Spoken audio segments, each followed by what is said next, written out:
अब नया topic start हो गया बेटा, एंगल बिटवीन द प्लेन्स। ठीक, अब इसको ध्यान सुनना है। देखो भाई,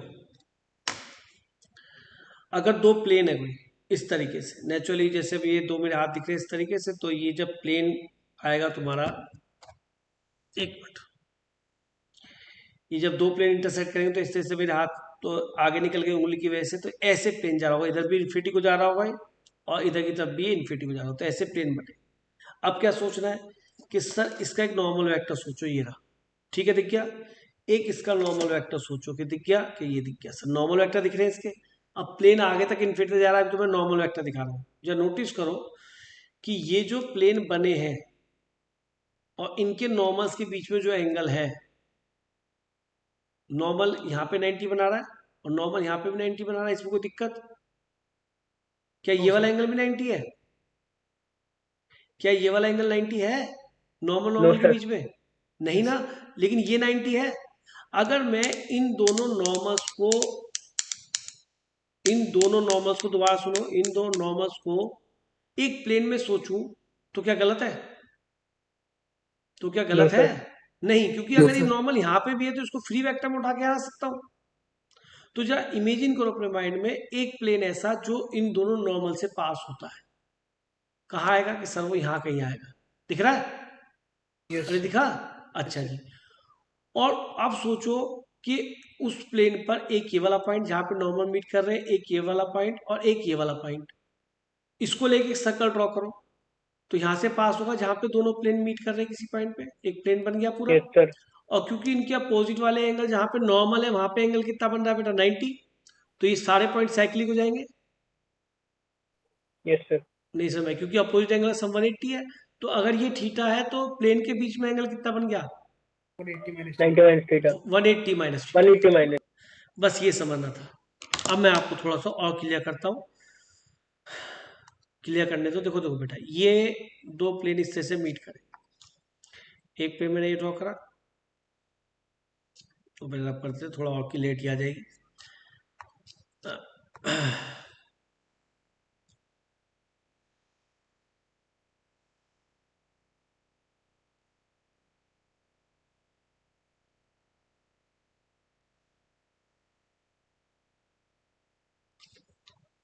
ये दूसरा प्लेन बनाया भैया मैंने।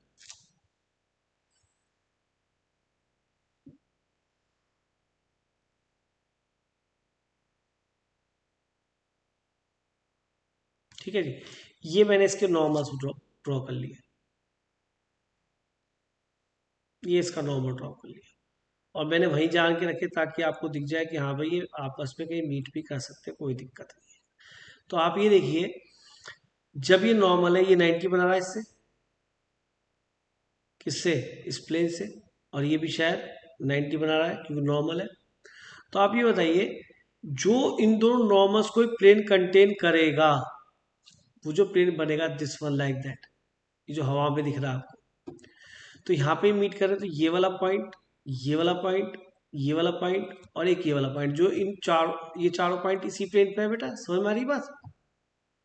तो क्योंकि ये भी 90 है और ये भी 90 है, तो ये जब चारों पॉइंट को लेकर अगर मैं सर्कल इमेजिन करूँ अपने माइंड में, तो कौन सा क्लिक हो गए चारों पॉइंट इसी प्लेन पर, प्लेन तो आगे भी जाएगा, मुझे उससे मतलब नहीं है। ठीक है, तो ये 180 होने की वजह से ये अगर एंगल बिटवीन द प्लेन्स था, जो कि क्या बन रहा था, थीटा, तो नॉर्मल्स के बीच में एंगल क्या बनेगा, 180 माइनस थीटा, या नहीं? अच्छा, प्लेन तो आगे भी पीछे की तरफ जा रहे होंगे इस तरीके से, बात को समझना, प्लेन तो ऐसे भी जा रहे होंगे, जैसे ये निकल गया आगे, लाइक दैट, ये आगे जा रहा होगा इसी तरीके से बेटा, ये वाला आगे जा रहा होगा इस तरीके से। बात समझ रहे हैं मेरी, क्या बताना चाह रहा हूँ बेटा?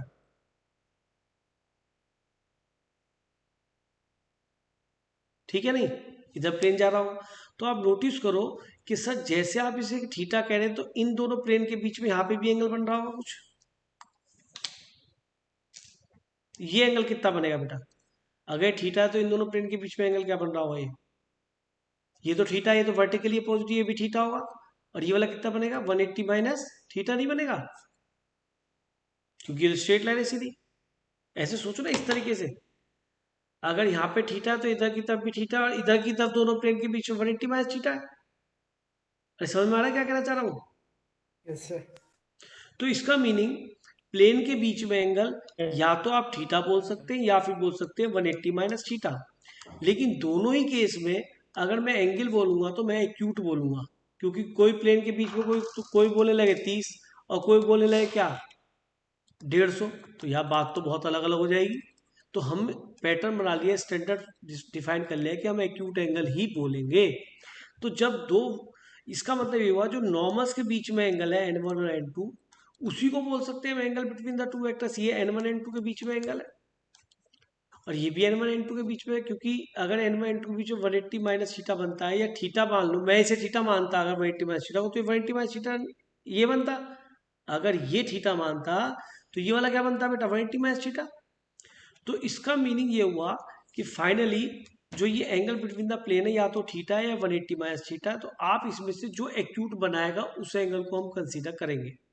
तो इसलिए हम कॉस थीटा लिखेंगे तो वो कॉस थीटा बना रहेगा, लेकिन कॉस अगर 180 माइनस थीटा लिखेंगे तो माइनस कॉस थीटा आएगा, और फिर हम इसका मॉडुलस देख लेंगे कि भाई कॉस थीटा बनना चाहिए, तो कहानी खत्म हो जाएगी। ये बात अपने आप में छिप जाएगी कि भाई वो माइनस कॉस थीटा बने। अरे मैं एक्यूट एंगल ही तो बोलूंगा दो प्लेन के बीच में। तो इसका मीनिंग डायरेक्ट इनडायरेक्टली ये हुआ कि हम एंगल्स बिटवीन द नॉर्मल्स निकाल लें, क्योंकि वही एंगल तुम देखो यहाँ अगर 180 माइनस थीटा बन रहा है, ध्यान देखो, तो ये भी बिटवीन द कहाँ बन रहा है, प्लेन ही बन रहा है एंगल 180 माइनस थीटा, और हम उसको एक्यूट ले लेंगे। क्योंकि अगर ये 150 होता, अगर ये 150 होता थीटा, तो ये कितना बनता बताओ 180 माइनस 150 यानी 30, तब ये एक्यूट बनता। तो लॉजिक समझ में आया कि मैं क्या कहना चाह रहा हूँ? इसका मतलब अगर मैं नॉर्मल्स के बीच में एक एक्यूट एंगल निकाल लूँ, यानी कि थीटा कॉस थीटा या 180 माइनस थीटा बने तो उसका माइनस कॉस थीटा कर दूँ, तो मैं बिटवीन द जो नॉर्मल है एंगल वही क्या बन जाएगा। तो इसका मतलब ये लॉजिक लर्न कर लेना चाहिए कि angle between planes equal to is equal to angle between their their बोलो जी नॉर्मल्स। ये लॉजिक हमें लर्न कर लेना चाहिए, और हमें हमेशा एक्यूट एंगल ही लेना है, एंगल ही यूज करना है, इसलिए माइनस का मतलब ही नहीं है। तो दो नॉर्मल्स के बीच में एंगल कैसे निकालते हैं, सब डॉट प्रोडक्ट से, यानी कि n1 dot n2 upon mod of n1 vector mod of n2 vector there cos theta, that is cos theta. और इसके अंदर भी मुझे ऊपर मॉडुलस क्यों लगा रहा हूँ, कि डॉट प्रोडक्ट मुझे नेगेटिव नहीं लेना, नहीं तो ऑप्टूस एंगल बन जाएगा, दो प्लेन के बीच में ऑप्टूस एंगल थोड़ा बताएंगे। और नीचे तो लेंथ है जो कि एक पॉजिटिव नंबर है, तो कोई प्रॉब्लम ही नहीं है। तो फाइनल ये हुआ हमारा जो हमें लर्न करना है, that is angle between the plane is equal to angle between their normals. Concept clear? Yes sir. पहले इसको नोट कर लो, फिर मैं जो आपको इस क्वेश्चन को भी कराया था पूरा।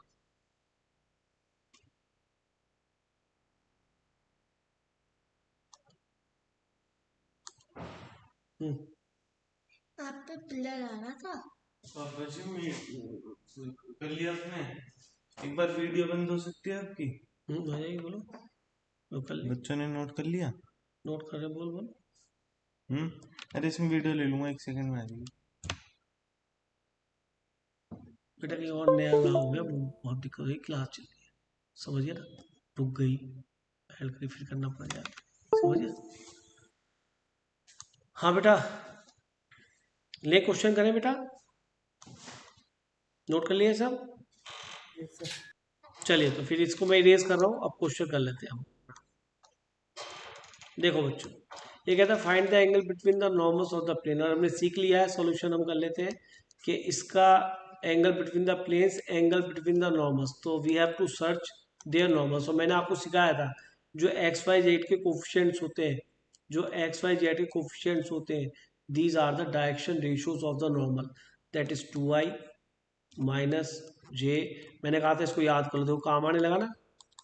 n2 क्या हुआ बेटा i, कुछ भी सोचना पड़ रहा ना, प्लस जे और प्लस 2, ये हमारा n2 हो गया। And cos theta is nothing but n1 dot n2 upon, ऊपर एक चीज लगानी पड़ेगी ना, मॉडुलस कहीं नेगेटिव ना हो जाए, डॉट प्रोडक्ट, तो ये कितना बना, दिस इंटू दिस क्या बना बेटा 1, this into this -1 and this into this, their product is 2 upon, ये सर कभी पहले नेगेटिव भी 2 बनेगा, आएगा सर, सबसे पहला 2 फिर पहला ये -1 बेटा फिर 2 2। आएगा, ठीक है जी।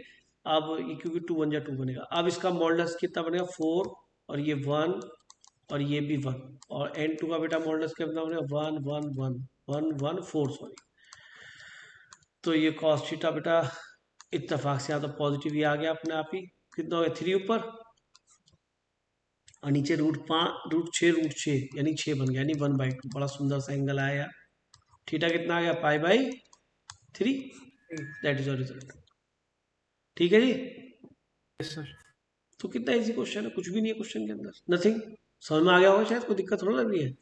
यस चलिए नेक्स्ट क्वेश्चन लेते हैं। Show that the normals of the plane this and this are perpendicular. ठीक है भाई, जो नॉर्मल्स कोई बता रहा है तो फिर तो कोई दिक्कत नहीं, नॉर्मल्स के बारे में मुझे नॉलेज है। नॉर्मल्स के बीच में एंगल प्रूव करना है हमें कि वो 90 है। तो पहले वेक्टर का नॉर्मल बोले क्या बनेगा बेटा, केवल आई जे के, क्योंकि ये इस फॉर्म का r dot n equal to q, q is सब स्केलर यानी स्केलर फॉर्म, तो क्यू ठीक है, कोई दिक्कत नहीं। ये मेरा नॉर्मल वेक्टर है, that is i minus j plus k. And n two vector क्या है बेटा, अगेन नेक्स्ट, तो ये r dot n equal to q है, माइनस क्यू भी तो हो सकता है स्केलर माइनस में, कोई दिक्कत नहीं। तो ये हो गया 3i प्लस 2j और माइनस के। तो इनको दिखाना है हमें परपेंडिकुलर, तो n1 डॉट n2 0 होना चाहिए अगर ये दोनों नॉर्मल परपेंडिकुलर है। और नॉर्मल परपेंडिकुलर तो प्लेन भी परपेंडिकुलर हो गए, ये भी समझने की बात है, क्योंकि मैंने कहा था जो नॉर्मल्स के बीच में एंगल है वही प्लेन्स के बीच में एंगल भी है, इनडायरेक्टली यही बात हुई थी। ठीक है ना। तो नॉर्मल्स के बीच में एंगल क्या होगा बताइए, वो 90 बनना चाहिए, तो 1 इंटू 3, पहले वाला इससे मल्टीप्लाई 3, फिर दिस इंटू दिस कितना बन गया -2 एंड दिस इंटू दिस बन गया -1, दैट इज क्लियरली 0। तो n1 is perpendicular to n2, their normals are perpendicular and their planes are also perpendicular, planes are also meet at 90, ये भी confirm है। जो नॉर्मल के बीच में एंगल होगा वही प्लेन्स के बीच में भी होगा, लेकिन प्लेन्स के बीच में एंगल को हम हमेशा एक्यूट ही लेंगे, क्योंकि दो नॉर्मल के बीच में एंगल बेटा 150 भी हो सकता है एंगल।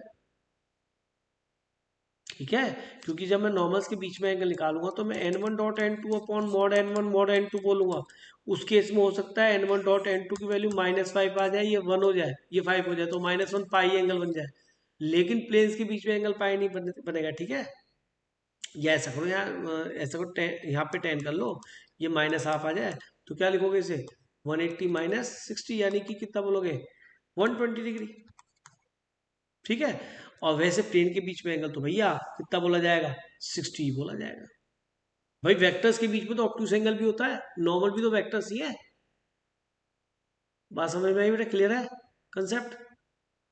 यस ये कॉस्ट बनेगा। तो ये सब चीज ध्यान रखने की बड़ी छोटी छोटी बातें हैं, लेकिन मॉडल्स बच्चा ध्यान नहीं करता, फिर वो दुखी होता है कि मैंने तो ऐसे लेन कराया था कि नॉर्मल के बीच में जो एंगल होता है वही एंगल बिटवीन द प्लेन्स होता है, तो वो कभी नेगेटिव आता है, बच्चा दुखी हो जाता है। नॉर्मल्स तो दो वेक्टर उनके बीच में तो ऑब्टयूस एंगल भी बोल सकते हैं, लेकिन दो प्लेन के बीच में ऑब्टयूस एंगल बोलना गलत है, क्योंकि हम एक्यूटी बोलते हैं, उसके लिए स्टैंडर्ड है। ठीक है जी, नेक्स्ट क्वेश्चन पे आते हैं।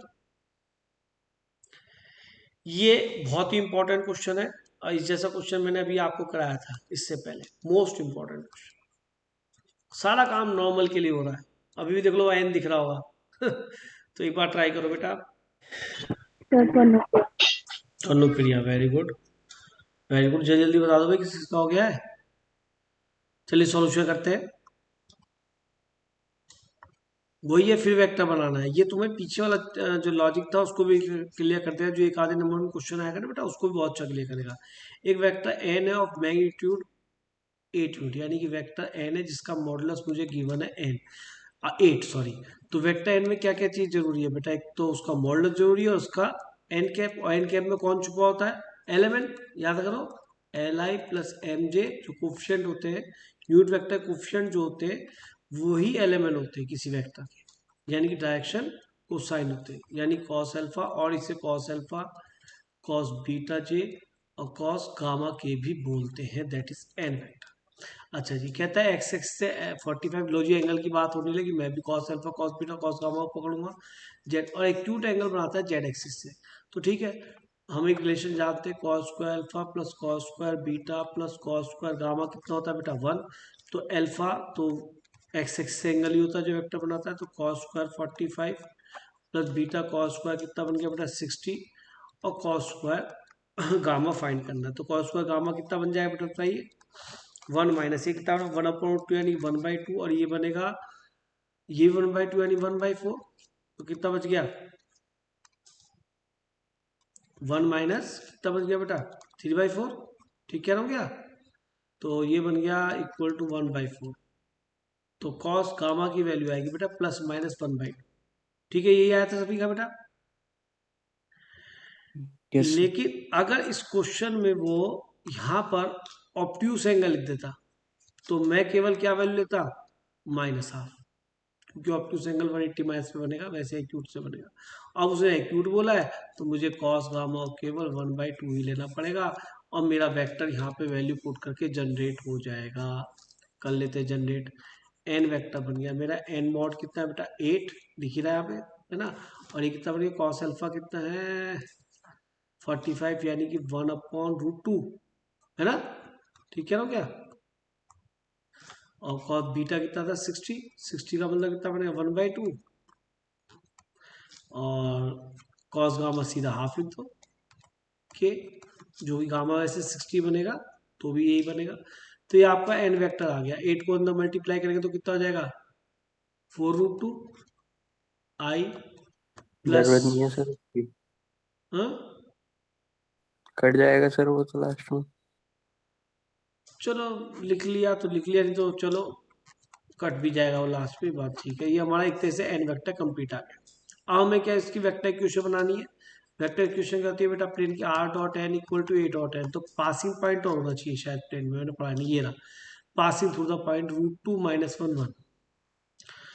तो आर डॉट एन, एन को इसी फॉर्म में लिख लो क्योंकि कैंसिल हो जाएगा, जे प्लस 1/2 के, चलिए जी। और ए डॉट एन, ए कितना पासिंग पॉइंट फिर भूल गए भाई, √2 - 1 1, √2 - 1 और 1, डॉट क्या करना है आपको, ये वेक्टर एन, है ना, एन से डॉट करना है। तो एन वेक्टर फिर से लिख लेते हैं, कितना है जी 8 टाइम्स 1/√2, लिख दूं यहाँ पे कोई दिक्कत तो नहीं, प्लस ये भी 1/2 तो शायद है ना, 1/2 1/2 प्लस 1/2 जे प्लस 1/2 के, दिख रहा है सभी को नहीं बेटा। तो 8 तो हो जाए कैंसिल, तो ये आर डॉट क्या मिला, वैसे क्या फायदा यार, ये रेश फिर तुम्हें एलसीएम लेना पड़ेगा, कैंसिल तो नहीं होगा ना। चलो जी, मल्टीप्लाई किया कितना हो गया, दिस इंटू दिस कितना मिलेगा 2, नहीं सॉरी 1, सॉरी सॉरी सॉरी, ये हो गया जी 1, और दिस इंटू दिस क्या मिलेगा बेटा -1/2, और दिस इंटू दिस +1/2, तो ये आ गया 1। चलो कैलकुलेशन फिर भी आसान होगी, 1 मिला है क्योंकि आर डॉट, इसको 2 से पूरी क्वेश्चन मल्टीप्लाई कर दो, यहाँ पे आ जाएगा √2, ये आ जाएगा जे, ये आ जाएगा के, तो 2 से लेफ्ट में मल्टीप्लाई 2 से राइट में मल्टीप्लाई, देखना आप सभी का आंसर ये बन रहा होगा, ये रिजल्ट होगा। तो फिर से क्वेश्चन प्लेन का तो कोई नहीं था, क्वेश्चन प्लेन में तो ये यूज करना था आपने, क्या r dot n equal to a dot n, ठीक है। सारा कार्यक्रम किस पे टिका हुआ था, कि सर इस पे टिका हुआ था, ये जो हमने नॉर्मल वेक्टर बनाना सीखा है। तो ऐसे इंटरमीडिएट चीजें आती रहेंगी, कोई नया चीज नहीं है, ये सब पढ़ा दिया। चले बेटा नेक्स्ट क्वेश्चन है, let O be origin coordinate P this, then the equation of pass to the point P and the perpendicular, ये हो जाए। इसके अंदर देखो पता क्या है, कुछ खास नहीं है, फिगर जैसे ही आप ड्रॉ करेंगे तो आपको आइडिया हो जाएगा। एक प्लेन दे रखा है यहाँ पे, ये प्लेन है, और फ्रॉम, ये कहता है if O is the origin, कहीं ओरिजिन है, and the coordinate of P, then find the equation of plane passing through the point P, यहाँ कोई पी है, और ये ओ पी आपने उसको खुद दे रखा है, परपेंडिकुलर है, तो यानी ये 90 बना रहा है। तो भैया हमें तो क्या चाहिए होता है मेन, परपेंडिकुलर चाहिए होता है, वो मिल गया। यहाँ पे पी पॉइंट जो भी इसे पी दे रखा हम तो पी लिखेंगे, ठीक है। ये पी पॉइंट हो गया। इससे कोऑर्डिनेट क्या दे रखे मुझे 1 2 और -3। हम फिर उसी पुरानी बात पे आ गए कि सर सॉल्यूशन करते हम क्या ध्यान रखेंगे, एक तो पोजीशन वेक्टर ए मिल जाए जो कि हमारा पासिंग पॉइंट है, वो ये रहा पी की फॉर्म में दे रखा है i + 2j - 3 के, और एक हमें नॉर्मल वेक्टर मिल जाए कि सर ये रहा दिस माइनस दिस। कैसे निकालो, ये ऐसे लिख लो ओपी, मुझे फर्क पड़ता है। मेरा नॉर्मल वेक्टर हो गया, उसके dr this minus this 1, dr x2 - y2 - y1 कितना हो गए 2, z2 - z1 कितना हो गए -3। तो नॉर्मल वेक्टर के dr हो गए, तो r.n = a.n। सिंपल। आई नॉर्मल वेक्टर यहाँ से लिख रहा हूँ +2j -3 के, हर तरह से समझाने की कोशिश करो। इनका डॉट प्रोडक्ट करो बेटा 1, इसका डॉट प्रोडक्ट करो 4, इसका डॉट प्रोडक्ट करो +9। तो r.i + 2j -3 के कितना होगा 9 4 13 और 1 14। ये आपका रिजल्ट हो गया। कोई प्रॉब्लम बेटा? If O is the origin and the coordinate of A are A B C, ठीक है, find the direction cosine of OA vector. अरे ये क्या बात हुई, डायरेक्शन कोसाइन तो कोई बता देगा। OA वेक्टर अगर पता है आपको, ये O है, ये पॉइंट पता है O, ये A पॉइंट नहीं पता है, इसमें डायरेक्शन कोसाइन मैं क्या करूँगा भैया, पहले इसके dr निकाल दूंगा। dr कैसे निकलते हैं बेटा, याद करो x2 - x1 y2 - y1 z2 - z1, यही होते हैं, गलत थोड़ा बोलो। तो हमें तो डायरेक्शन कोसाइन ऑफ OA बताना है ना। तो x2 - x1 this minus this करो, a - 0 b - 0 c - 0, ये डायरेक्शन रेशियोज आ गए। डायरेक्शन कोसाइन बनाने के लिए क्या होता है बेटा, इसको इसके मॉडुलस से डिवाइड कर देते, याद आ रहा है। ये वेक्टर क्या बनेगा a b c dr, और इसको a² + b² + c² डिवाइड कर दो, ऐसे b/, याद आ गया, सेम आ जाएगा। यहाँ पे लिख दो a² b² c² प्लस करके a² b² and c²। Clear है भाई? अब कहता है find the equation of plane through A, तो ए पॉइंट तो ये हो ही जाएगा जो भी प्लेन में आएगा।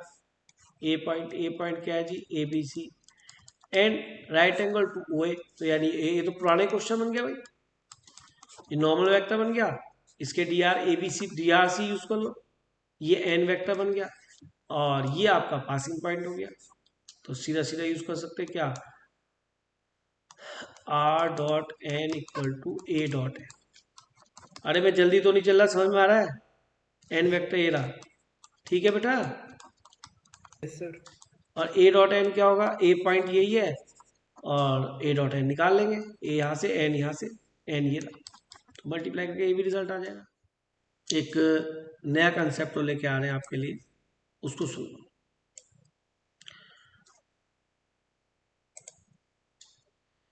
यहाँ पे लिखा है find the equation of plane passing through the 3 points, ठीक है।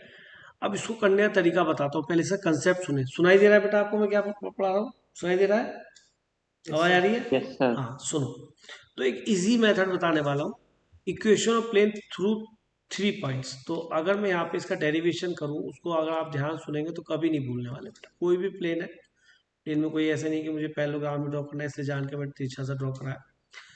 अगर ये 3 पॉइंट से पास करता है किन्हीं से, ए, उनकी पोजीशन वेक्टर आपको गिवन है बी, और इसका पोजीशन वेक्टर सी, तो ये ए हो गया, ये बी हो गया, और ये सी हो गया। अगर आपको थोड़ी सी भी समझ है तो ये इसका पोजीशन वेक्टर ए, इसका पोजीशन वेक्टर बी, इसका पोजीशन वेक्टर सी लिख दिया। आपको प्लेन की इक्वेशन निकालने के लिए किन चीजों की जरूरत है बताओ, कि सर एक तो पॉइंट चाहिए, एक तो पॉइंट चाहिए, पोजीशन वेक्टर यानी position vector of the point on plane, मैं ठीक कह रहा हूँ, और एक क्या चाहिए आपको दूसरा, नॉर्मल।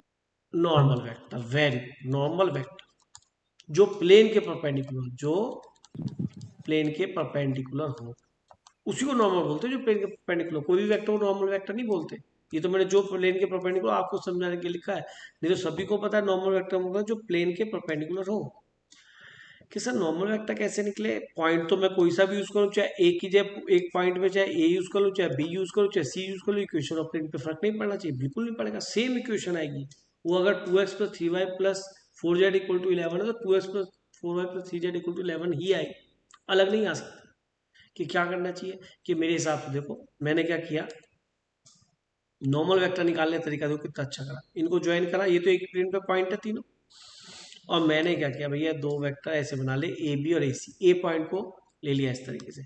अब क्या करा, एक नॉर्मल वेक्टर जनरेट करा इस तरीके से, क्योंकि मुझे नोन है, जब मैंने क्रॉस प्रोडक्ट पढ़ाया ढंग से तो उसमें यही होता था कि ये जो वेक्टर है which is normal to both, जो कैसे मिलेगा आपको बताइए, कैसे मिलेगा बेटा, a b cross product. Cross a c, बहुत बढ़िया, ए बी क्रॉस ए सी जैसे ही मैं करूँगा तो मुझे एक नॉर्मल वेक्टर मिलेगा, और मुझे इस बात से कोई फर्क नहीं पड़ता कि उसकी नॉर्मल वेक्टर की लेंथ क्या होगी, है ना, बस मुझे तो नॉर्मल वेक्टर चाहिए, ठीक है जी, मुझे तो बस नॉर्मल वेक्टर चाहिए। तो ए बी क्रॉस ए सी, अब बताइए जी ए बी क्या मिला, कि सर ए बी तो होगा ओ बी माइनस ओ ए, ठीक लिख रहा हूँ, क्रॉस ये कितना मिला ओ सी माइनस ओ ए, और आपको याद करो मैंने नॉर्मल वेक्टर लर्न कराया था, अगर 3 पॉइंट गिवन हो, अगर किसी को याद आ रहा हो तो वो होता था सीधा a cross b plus b cross c, याद है, प्लस सी क्रॉस सी, ये आता था ना भैया, ये क्या आ गया, सी क्रॉस ए, ठीक है, ये बनता था। फिर मैं कहता था नॉर्मल वेक्टर कोई लिखना तो लैम्डा टाइम्स कर लो, तो ये इसकी किसी भी साइज का नॉर्मल वेक्टर आपको मिल जाएगा। अब देखो आपको यहाँ से यही मिलने वाला है, बी माइनस ए क्रॉस सी माइनस ए, कर दीजिए डिस्ट्रीब्यूटिव लॉ, क्या होगा, बी क्रॉस सी, फिर माइनस ए क्रॉस बी, फिर माइनस ए क्रॉस सी, फिर ये वाला माइनस माइनस प्लस ए क्रॉस है, तो मेरे ख्याल में ए क्रॉस से जीरो को चला जाएगा।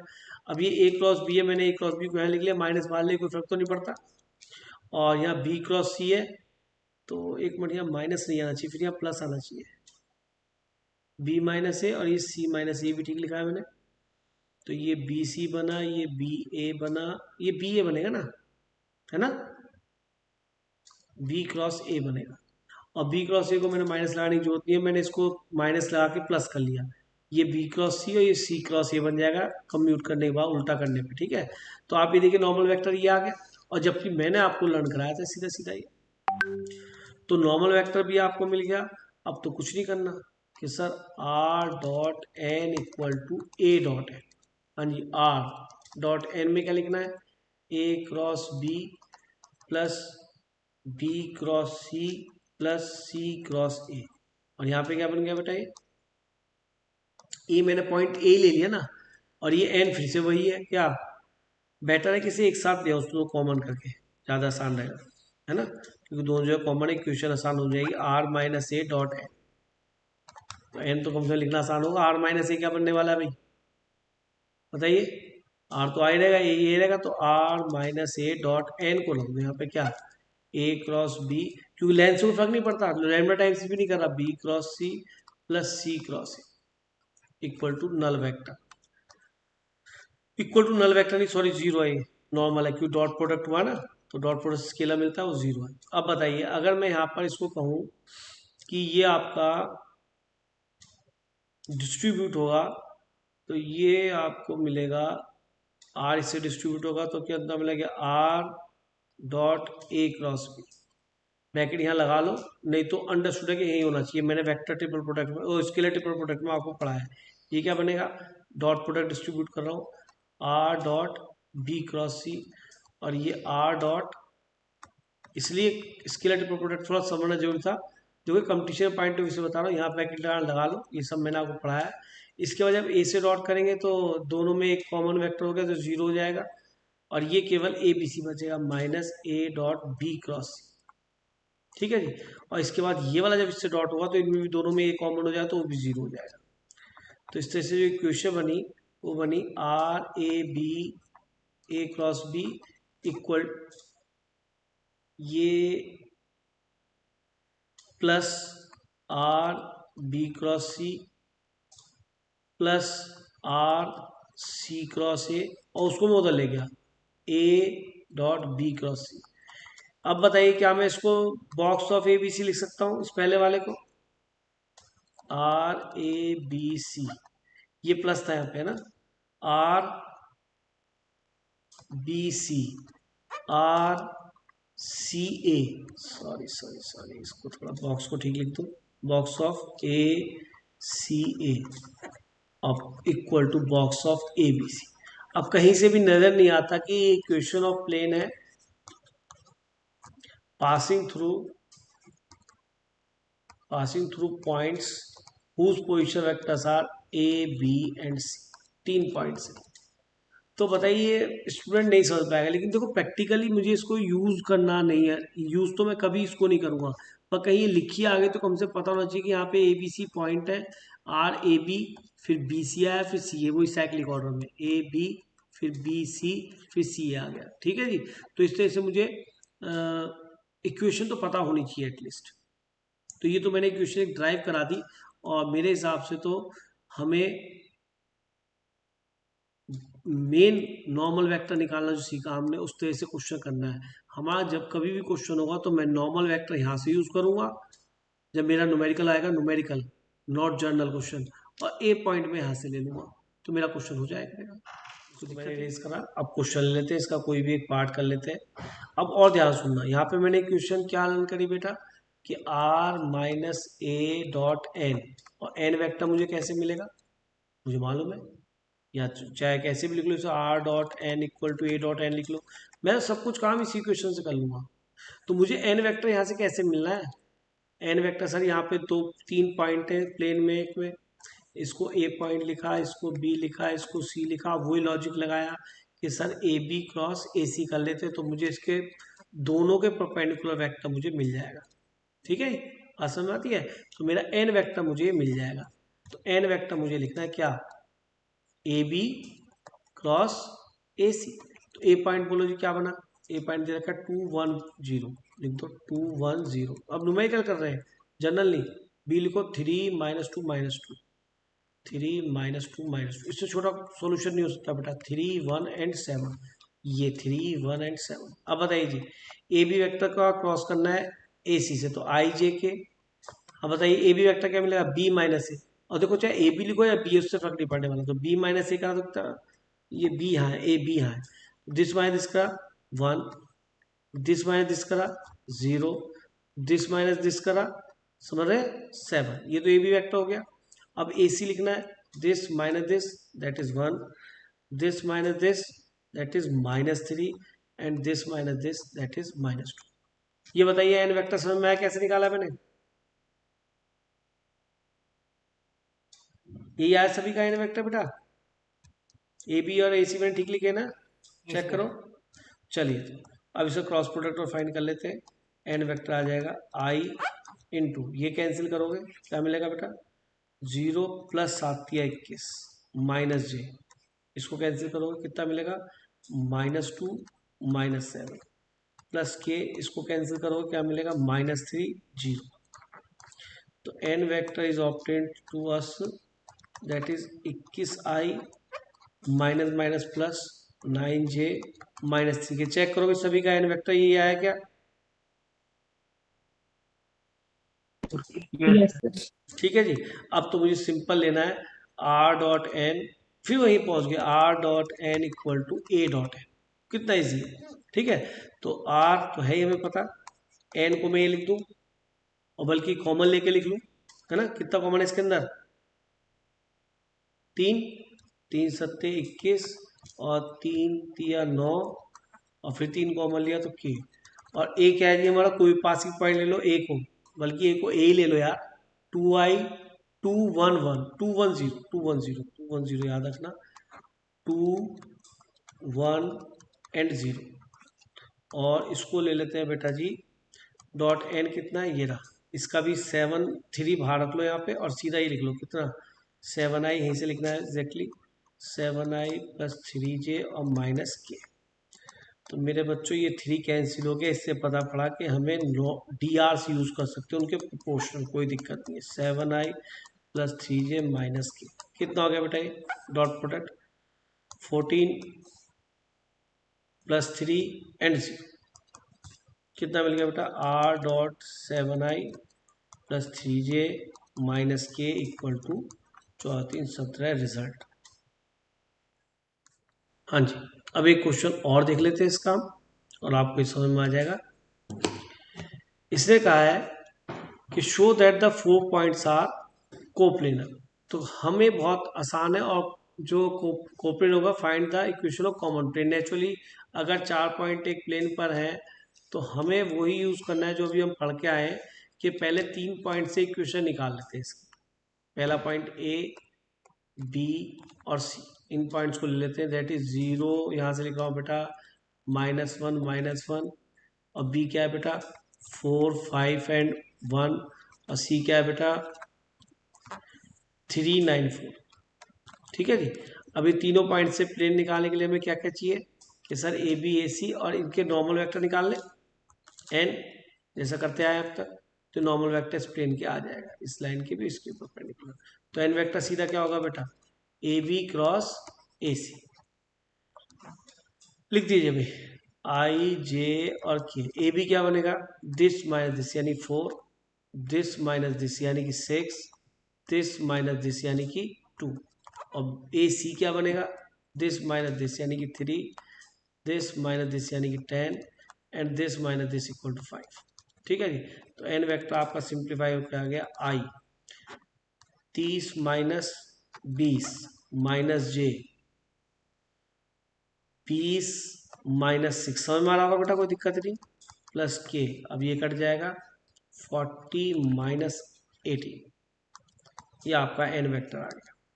कितना मिला 10i माइनस 14j, और ये कितना बचेगा बेटा 12 22 आएगा ना। Yes, sir. ये आ गया आपका एन। तो मैं एक काम करूं r dot n equal to a dot n कर दूं सीधा फॉर्मूला। आर एन वेक्टर में क्या लिखना है, इसमें से 10 में से कुछ कॉमन आ रहा है, इसको कॉमन ले लो पहले। कितना कॉमन है बेटा 2 यहाँ रख के, या छोड़ ऐसे एक्सरसाइज के सीधा लिख दिया करो। चलो लिख लो भैया, कहीं तुम जो है और नई कहानी पैदा कर दो, ऐसे ही कर लो भैया।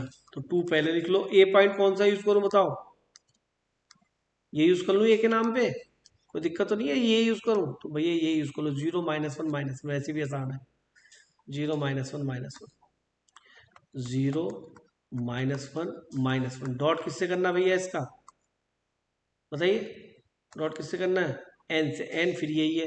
तो 2 तो इसका बाहर ले चुका मैं, कितना बच गया बेटा 5i सेम -7j और प्लस 11 के है भाई, ये जे नहीं है के है।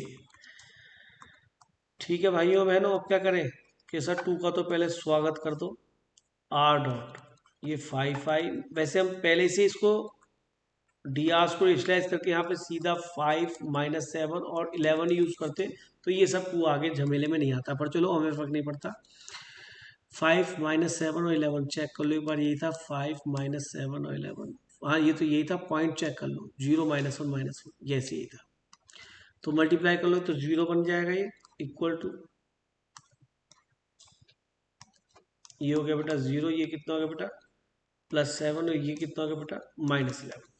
तो आपकी इक्वेशन आ गई बेटा R dot 5i -7j plus 11k, और ये बच जाएगा माइनस कितना 4। आई थिंक समझ में आ गया होगा कि हमारे प्लेन की इक्वेशन आ गई। अब देखिए अगर कोई कहे जिसका वेक्टर फॉर्म लिखो, सॉरी वेक्टर फॉर्म तो है, स्केलर फॉर्म लिखो, स्केलर फॉर्म भी है, कौन सी कार्टिजन फॉर्म लिखो, तो आगे क्या लिख सकते हैं xi plus yj plus zk dot 5i -7j plus 11k equal to -4। क्या आ जाएगा बेटा सॉल्व करने पे बोलो 5x डॉट प्रोडक्ट करो -7y plus 11z equal to -4। अब हमें शो करना है कि चौथा पॉइंट भी इस पे लाई करता है। वो पॉइंट क्या था भैया देख लो, कोऑपरेटर क्या था ना -4 4 4। अगर हमारी इक्वेशन ठीक आई है तो ये सेटिस्फाई करना चाहिए -4 4 4। रखिए भाई इस पॉइंट को इसके अंदर, है ना। कितना बनेगा 4 पंजे 20, 7 चौक 28 और 11 चौक 44। क्या -4 के बराबर आएगा भैया, -8 ये हो गया प्लस 44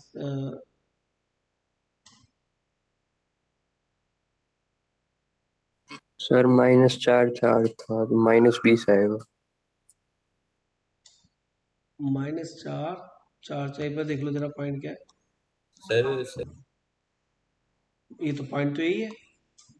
तब वो -20 -20 आएगा सर, -20। ये -20 आएगा भाई, ठीक है, ये -20 आएगा, ये प्लस, ये माइनस ही रहेगा ना। तो ये आपका माइनस का अपने आप ही क्या बच गया बेटा, -4 बच जाएगा ना। तो राइट हैंड साइड इक्वल आ गया। इसका चौथा पॉइंट प्लेन को सेटिस्फाई करता है। कोई कह जी यहीं क्यों नहीं रख लेते, यहाँ पे रख लो भैया। -4 आई तो डॉट प्रोडक्ट अपना -4 बना देगा, +4j और +4k। इसका डॉट किसके साथ है, ये पॉइंट तो यही है भैया वेरिएबल, इसमें तो कोई पॉइंट रखो, जैसे XYZ लिखा था आपने यहाँ पे। ऐसे नहीं घबराना चाहिए कि मैं तो सर तुमने कार्टिजन में क्यों बदलवाया। तो एक काम करते हैं +11 के, जैसे इसको मल्टीप्लाई करो -4 ही आएगा डॉट प्रोडक्ट, कितना -20 वही हो गया, -28 और +44, तो वही फिर से -4 आ गया। तो इसमें तो कोई पॉइंट अगर प्लेन का होगा सेटिस्फाई करेगा, राइट हैंड साइड के इक्वल बना देगा। हाँ जी, कंसेप्ट क्लियर हुआ बेटा। तो मैंने आपको बेसिक जो नॉर्मल का जितना भी यूज होना है बेटा वो मैंने अच्छी तरह समझा दिया है। आगे तो क्वेश्चंस की वैरायटी बनेंगी, उनको भी मैं कराऊंगा सारी, कुछ छोड़ने वाला नहीं हूँ, जल्दी में कोई गड़बड़ नहीं करने का।